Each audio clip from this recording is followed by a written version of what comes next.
Hayo, hari ini muka-muka kalian sekarang gimana nih? Apakah senyum-senyum karena pergerakan IHSG kita dan juga pergerakan dari trio macan kita yaitu Antam, Tins, Inco yang mengalami kenaikan yang sangat luar biasa.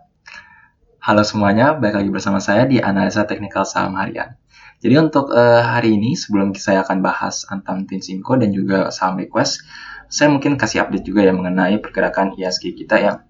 Jadi hari ini IHSG kita mengalami kenaikan penguat dengan 1,19% ya. Yang awalnya di sesi pertama tuh sempat naik dan turun. Yang awalnya saya pikir kayaknya ini masih rawan koreksi lagi. Tetapi ternyata pada sesi awal pun IHSG kita mengalami penguatan dan bahkan sampai sesi 2 terus mengalami penguatan hingga total kenaikan 1,19%.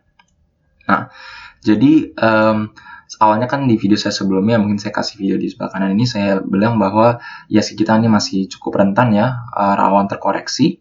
Soalnya waktu hari kemarin pun saya pantau pergerakan Nasdaq, itu pembukaan Nasdaq itu merah luar biasa ya, koreksi sangat berat. Dow Jones juga mengalami merah, jadi saya pikir waduh, kayaknya IHSG besok mengalami tekanan lagi nih, soalnya bursa Amerika masih mengalami tekanan. Nah, tetapi pada hari ini, paginya saya cek, itu ternyata Nasdaq dan Dow Jones ditutup menguat. Nasdaq menguat sekitar 0,12%, dan Dow Jones menguat sekitar 0,6%. Jadi, cukup menarik ya, yang awalnya merah sangat luar biasa pada pembukaan, pas penutupan berhasil menguat. Nah, jadi itu mungkin menjadi salah satu katalis di mana IHSG kita ikut kedongkrak ke atas ya, dan tidak hanya IHSG tetapi bursa Asia pun juga rata-rata mengalami kenaikan.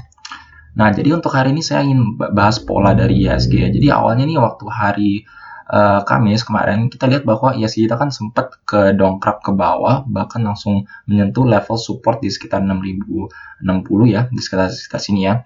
Tapi pada sesi 2 dia berhasil rebound dan akhirnya overall hanya mengalami koreksi minus 0,54. Nah, ini mungkin kalau bisa secara saya paksa ya, mungkin kita bisa lihat bahwa pattern ini, candle ini kita bisa bilang mirip seperti bullish hammer candle ya. Pada awalnya dia downtrend, terus ada pattern ini di mana badannya cukup kecil di bagian atas dengan shadow-nya yang cukup panjang. Sebenarnya shadow-nya ini nggak terlalu panjang sih ya untuk kita bilang sebagai hammer candle ya. Mungkin lebih cocok seperti ini nih yang hammer candle, tapi ini tidak terkonfirmasi soalnya mengalami penurunan selanjutnya. Nah, tetapi untuk kali ini dengan adanya pattern seperti ini dan pergerakan IHSG-nya selanjutnya mengalami kenaikan, ditutup di atas daripada candle sebelumnya, apakah ini suatu bullish candle hammer yang terkonfirmasi, yaitu menandakan suatu reversal candle ya dari penurunan IHSG kita? Menurut saya kita boleh aja sih antisipasi ya, maksudnya ya high hopes bahwa IHSG kita mungkin akan berhenti penurunan, mungkin akan naik, mungkin awalnya mengatas dulu level resisten ini di 6.300 kembali ya. Tapi menurut saya kalian tetap harus waspada. IHSG kita menurut saya masih cukup rawan. Nasdaq dan Dow Jones pun juga naiknya masih tipis-tipis ya, nggak terlalu signifikan, dan juga pergerakannya tuh masih beberapa di bursa Amerika tuh masih mengalami pelemahan. Jadi menurut saya mungkin untuk minggu depan IHSG mungkin akan mengalami penguatan, tetapi kalian tetap harus waspada, antisipasi ada kemungkinan besarnya bahwa IHSG kita masih akan rawan terkoreksi. Jadi untuk IHSG update segini saja, dan selanjutnya kita langsung pindah ke pergerakan Antam hari ini yang sangat luar biasa ya. Jadi menurut saya Antam hari ini yang manggung hari ini ya, mengalami kenaikan hingga 11% lebih. Nah, jadi saya ingin bahas ya untuk pergerakan saham Antam ini ya. Saya pernah bahas juga di video saya sebelumnya bahwa pada hari Minggu kalau nggak salah itu Antam ini ada tanda-tanda dia mau naik. Soalnya kita lihat bahwa Antam ini pergerakan harganya di overall dia melemah, tetapi ini dari MACD-nya dia terus naik, dan bahkan money flow index-nya dengan time frame per day-nya pun ini menunjukkan kenaikan. Nah, kalau kita lihat dari per 4 jamnya pun ya, itu hari Senin itu tanggal berapa ya? Pokoknya hari Jumat kan itu tanggal 19 ya, terakhir perdagangan ya. Tanggal hari 19 itu kita bisa lihat bahwa dari money flow index-nya pun ini terus naik ya. terus naik, padahal pergerakan dari Antam ini perlahan-perlahan melemah, dan juga dari MACD-nya ini mengalami kenaikan. Jadi saya udah antisipasi kemungkinan besar minggu depan Antam akan mengalami kenaikan nih. Nah, tetapi ternyata pada hari Senin memang benar dia sempat naik, tapi akhirnya mengalami penurunan kembali ya. Soalnya minggu depannya, yaitu ya minggu ini ya. Menurut saya minggu ini cukup banyak drama. Yaitu pertama pada hari Senin, IHSG kita langsung mengalami tekanan yang cukup luar biasa. Terus ditambah lagi dengan pergerakan harga nikel ya. Waktu itu pada minggu ini nikel pernah mengalami koreksi hingga minus 2,5% ya. Terus hari Rabunya IHSG kita masih mengalami koreksi, dan hari Kamisnya pun itu yang koreksi yang sangat luar biasa hingga menyentuh level support di 6060. Jadi menurut saya overall Antam itu kayak mau naik tetapi nggak jadi, soalnya banyak sentimen, banyak tekanan, arusnya masih negatif sehingga pergerakan Antam ini selalu mengalami tekanan.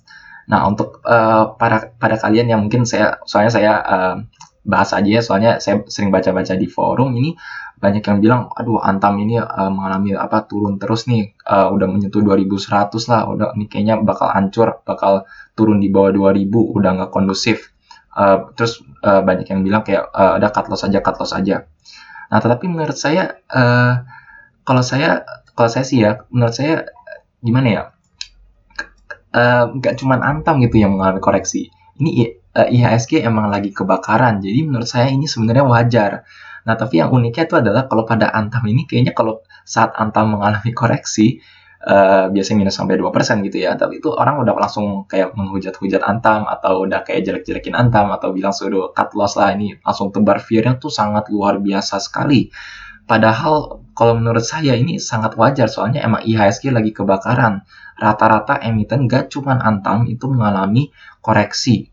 Nah, tapi yang kalian harus waspada dan juga jeli itu adalah dari analisa teknikalnya. Kalau kalian menganalisa teknikal, sebenarnya kalian bisa antisipasi bahwa sebenarnya penurunan dari Antam saat IHSG kita mengalami tekanan dan nikel mengalami tekanan, itu sebenarnya penurunannya ini cukup tertahan dan terlihat pada pergerakan dari teknikalnya. Kita lihat ya, dari perdagangan sejak 19 Maret hingga kemarin ya, yaitu pada tanggal 25, harga Antam terus menurun ya, sampai bahkan menyentuh level support selanjutnya di 2120-an, sekitar sini ya. Kita lihat bahwa MACD-nya ini terus tertahan, bahkan secara histogramnya terus tertahan di zona hijaunya. Garisnya pun masih tertahan di mengalami kenaikan, dan yang paling utama menurut saya itu adalah dari money flow index-nya ya. Kita lihat dari sejak 23 sampai 25 ini bahkan dia naik. Kita lihat di sini harganya dia turun, tetapi money flow index-nya naik. Nah, kalau kalian sebenarnya punya backup-nya itu dari analisa teknikal, sebenarnya kalian bisa terjegah dari penebar-penebar fear ya, kayak Antam bakal hancur atau apa ya. Soalnya kalau secara teknikal menurut saya, kalau saya sih saya masih cukup pede waktu Antam mengalami penurunannya bahkan sampai hingga ke 2100 ya. Saya cukup pede, soalnya menurut saya ini MACD-nya masih oke, terus money flow index-nya bahkan naik. Ini berarti menunjukkan suatu bullish divergence ini.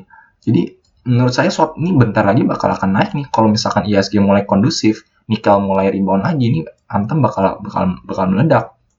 Soalnya ini udah cukup lama Antam ini terus berkonsolidasi, bahkan money flow index-nya sudah terus naik ya. Jadi sudah kelihatan ini ada ancang-ancangnya udah dari 16 Maret nih, dari 17 Maret ini udah ada ancang-ancang, tetapi terus tertahan doang karena sentimen IHSG dan juga nikel.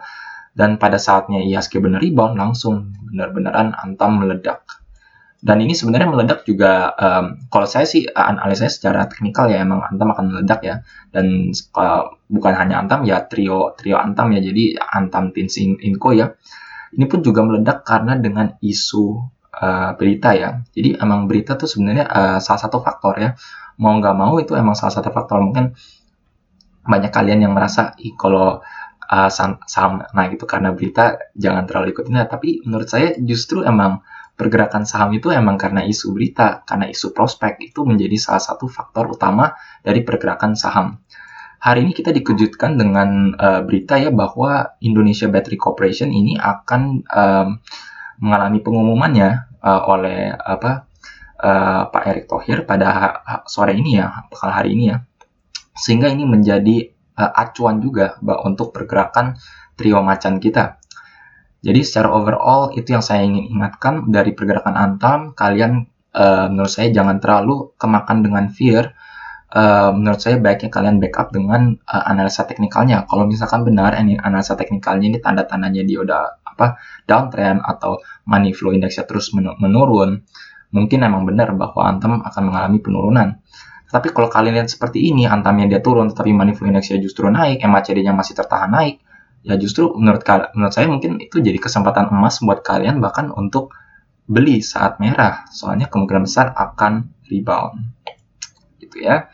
Jadi nggak hanya Antam ya, ini sebenarnya Inco juga sama, soalnya trio macan ya ini ya. Nah, tapi kalau Inco ini kita bisa lihat bahwa sebenarnya dari money flow indexnya pun juga mengalami pelemahan ya. Waktu harganya makin turun, ini money flow indexnya makin turun. Tetapi dalam jangka panjangnya, kalau lihat dari sebelumnya ini ya, overall masih money flow indexnya masih tertahan. Padahal harganya makin jeblok. MACD-nya pun juga sama ya, jadi pattern-nya MACD masih garis naik. Jadi ini pattern-nya sama Antamnya cukup sama, sehingga overall dia akhirnya mengalami rebound. Untuk TINS mungkin juga sama ya, saya udah bahas di 2 video saya sebelumnya. TINS juga sama, dia memang ada tanda-tanda mau rebound. Dari 4 jamnya pun ini juga cukup jelas ya, money flow index naik, MACD juga naik, dan akhirnya ini cukup rebound-nya berkelanjutan. Mungkin karena isu ini juga ya, jadi TINS ini juga rebound lanjut setelah yang kemarin. Jadi cukup menarik dengan ada isu ini, mungkin kemungkinan besar minggu depan apakah masih bisa naik ya, mungkin aja ya. Tetapi yang kalian perlu antisipasi itu adalah dari setiap kenaikan pasti akan ada koreksi-koreksi minimal ya, di antaranya itu yang kalian perlu waspada, dan juga jangan terlalu takut kalau misalkan ada koreksi gitu. Nah, selain dari isu ini, sebenarnya kalau kalian lihat dari pergerakan nikel hari ini ya, nikel hari ini pembukaan itu mengalami penguatan yang cukup menariknya ya, soalnya kemarin tuh nikel sudah menguat, dan hari ini pembukaan langsung menguat lagi ya, menguatnya juga lumayan, hingga saat ini masih plus 0,89. Itu menurut saya tuh ini menjadi salah satu acuan dari kenaikan harga Antam ya, soalnya mungkin cukup pede nikel kita mungkin akan mengalami kenaikan. Jadi untuk Antam Tinsinko sekian saja. Selanjutnya kita akan bahas sesuai request ya, jadi ada yang minta saya untuk analisa kembali saham Bank Kapital. Nah, jadi saya pernah bahas di komen ya, ada orang yang nanya mengenai Baca. Jadi yang awalnya menurut saya waktu saya analisa ini di beberapa hari yang lalu, beberapa broker bandar ya, salah satunya seperti broker MG sempat masuk net buy waktu hari Jumat ya kalau nggak salah. Tetapi pada minggu depannya dia langsung mulai jualan, dan hingga saat ini overall menurut saya pergerakannya pun juga terus melemah. Dan kalau dari broker summary-nya tidak ada beberapa broker yang melakukan net buy, jadi sehingga menurut saya cukup sulit ya untuk mengantisipasi ada kenaikan di saham Baca. Nah, tetapi sebenarnya kalau dari teknikalnya ya, kalau kita lihat di sini ya, kita ambil time frame per 4 jamnya, soalnya overall ini sudah cukup lama ya mengalami penurunannya ya, sejak 15 Maret. Kita lihat bahwa saat harganya dia terus melemah terus ya ini ya, kita lihat bahwa MACD-nya dia pelan-pelan naik, money flow index-nya pun juga pelan-pelan naik juga. Dan kita kalau lihat di per jamnya ini kan cukup sulit menurut saya, soalnya Baca ini sempat ARB beberapa kali ya. Jadi MACD-nya pun juga cukup sulit untuk dianalisa. Nah, tetapi yang untuk kalian bisa antisipasi dari teknikalnya ini adalah kita lihat ya bahwa harganya dia terus menurun, garis MACD-nya ini sudah cukup menaik ya. Money flow index sih overall kalau dari jangka tren panjangnya kita bisa lihat agak cukup tertahan ya, bahkan di sini yang dia nggak menyentuh sampai level 0 lagi. Tetapi overall ini cukup sulit menurut saya. Mungkin ada harapan kalau kita perdagangan hari ini kan Baca ditutup di zona kuning ya, jadi dia nggak melemah, nggak naik. Mungkin penurunannya sudah cukup tertahan di level sekitar sini ya. Kita lihat juga money flow index-nya juga cukup tertahan, MACD-nya juga cukup naik. Jadi kita mungkin bisa antisipasi akan adanya rebound. Nah, tetapi apakah akan rebound tinggi? Ini yang menjadi pertanyaan yang cukup sulit untuk dianalisa. Kita akan analisa dari pergerakan brokernya ya, soalnya ini kan saham small cap yang kemungkinan besar akan digerakkan dengan pergerakan-pergerakan broker. Nah, kita lihat bahwa untuk hari ini pun kita lihat bahwa tidak ada yang melakukan net buy yang cukup besar ya. Ini ada satu XA, ini saya juga ketahui bahwa ini ada salah satu broker bandar ya yang biasanya menggerakkan harga, tapi ini net buy-nya pun juga tidak terlalu banyak ya kita lihat ya. Tapi overall ini kita lihat bahwa memang tidak ada net buy yang sangat luar biasa. Dari yang net sell pun kita bisa lihat di sini ya, ada YB. YB ini adalah salah satu broker bandar juga ya. Ini dia masih jualan, bahkan EP masih jualan, GR masih jualan net sell ya. Jadi di harga segini pun beberapa broker bahkan masih melakukan net sell. Ini yang menjadi salah satu hal yang menurut saya cukup khawatir untuk pergerakan saham ya. Soalnya yang net buy pun sangat dikit, tapi yang net sell pun overall masih banyak. Nah, terus kita ambil waktu dari yang per minggunya pun, kita lihat bahwa dari yang net buy pun juga tidak ada ya kayaknya yang net buy-nya unggul, bahkan yang net sell-nya justru ada. Ini yang FS nih yang dari kemarin-kemarin masih melakukan net sell ya secara seminggu nih, bahkan net sell-nya sangat luar biasa. Jadi ini ada ketidakseimbangan di antara yang beli dan juga yang jual. Jadi secara kesimpulan, kalau dari pergerakan brokernya, mungkin baca akan kayak konsolidasi dulu ya. Dia ada tidak ada tanda-tanda mungkin dia akan naik tinggi ya, seperti waktu itu BGT dia sempat naik loncat tinggi.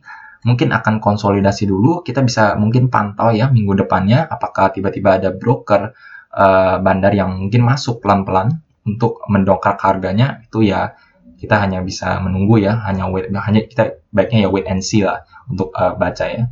Jadi untuk kalian yang mungkin belum punya, menurut saya jangan masuk terlebih dahulu. Yang kalian sudah punya, mungkin ya kalian harus punya money management ya. Maksudnya kalau emang ada tanda-tanda dia mulai pelemahan lagi, ya baiknya kalian stop loss atau gimana. Dan kalau kalian merasa kalian masih ada harapan atau kalian mau simpen ini sebagai investor, ya kalian mungkin coba gali-gali dulu kira-kira prospek baca ini ke depannya gimana, apakah layak untuk disimpan atau tidak gitu. Oke, jadi untuk hari ini sekian saja. Jika kalian merasa video seperti ini bermanfaat untuk kalian, jangan lupa subscribe dan juga pencet tombol bell di sebelahnya supaya kalian selalu terupdate dan ternotifikasi dengan video-video yang saya akan upload setiap harinya. Sekian dari saya, terima kasih.